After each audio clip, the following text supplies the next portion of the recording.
මෙන්න මෙතන තියෙන නාල්ල සෙඩ් එක මෙන්න මෙතන ඉඳලා ඇතුළට මීටර් 800ක් ගියාපුවම තමයි යකා බැඳි ඇල්ල තියෙන්නේ. ඉතින් මෙන්න මේ වගේ දුෂ්කර පාරකින් තමයි යන්න තියෙන යකා බැඳි ඇල්ලට. අර ඈතින් පේනවා යකා බැඳි ඇල්ල.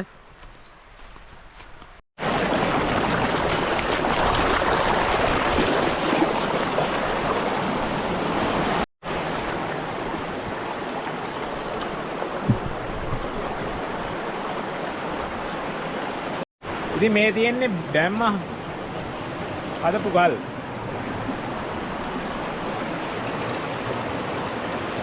පසු කාලේනවා මේ බැම්ම කැඩිලා තියෙනවා.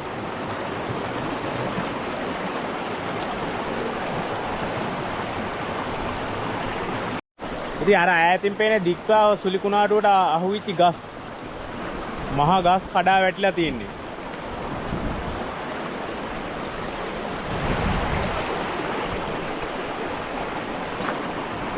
ඉතින් මේ පැත්ත ගිරුල්ල පැත්තෙන් තමයි මා ඔය බැස්ම තියෙන්නේ.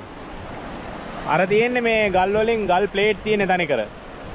ඒ බැම්ම හදපු ගල් ප්ලේට් තමයි අර ඔයාලට පේනවද දන්නේ නැහැ. මේ පැත්ත දංකොටුව පැත්ත.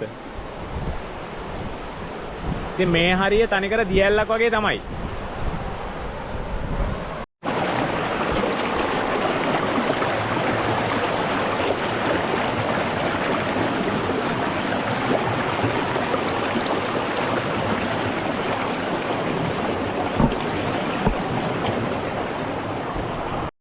ඉතින් මෙතන බැම්මක් තිබිලා තියෙනවා. මේක මේ යකෙක් තමයි බැඳලා තියෙනවා කියලා කියන්නේ. ඒක තමයි යකා බැඳි ඇල්ල කියලා කියන්නේ.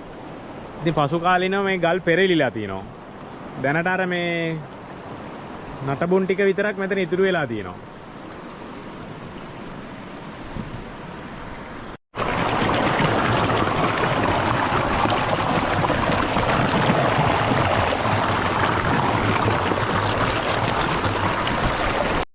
ඉතින් මෙතන ගල් එහෙම දකිද්දි නේද තුසාර යමුතු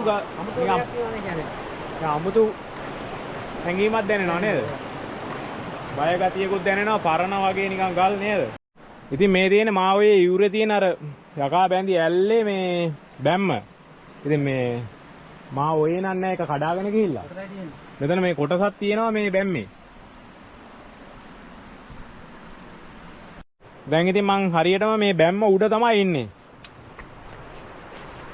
මෙතනින් එහාට නම් බැම්ම කැඩිලා තියෙන්නේ. අර ඈතින් එහා පැත්තේ උරේ තියෙනවා මේ වගේම මේ ගල් ප්ලේට් දාලා හදපු තැන. ඉතින් මැද හරිය කැඩීගෙන ගිහිල්ලා තියෙන්නේ මේ මාවයට.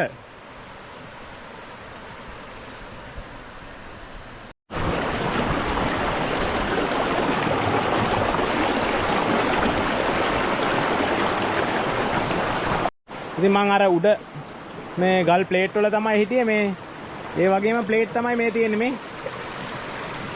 මෙතන එහෙම තියෙන්නේ මේ මේවා කැඩිලා ගිහිල්ලා තියෙන්නේ. කැඩිලා ගිහිල්ලා පල්ලෙහාට ගිහිල්ලා තියෙන්නේ. ඉතින් මේ තැනට එන්න පාර පෙන්නුවේ දැන් තුෂාර අයියා. තුෂාර අයියා වඩාත් ගොඩක් ස්තුතියි. ඊට අමතරව මෙතන දන්න කට්ටිය ඉන්නවා නම් මෙතන නාපු කට්ටිය ඉන්නවා නම් ඉතින් ඔයාලගේත් අදහස් කමෙන්ට් එකකින් ලයික් එකකින් දාන්න. එහෙනම් කට්ටියටම ජය වේවා. මේක ෂෙයා පාරකුත් දාන්න තව කට්ටියන්ට පේන්න.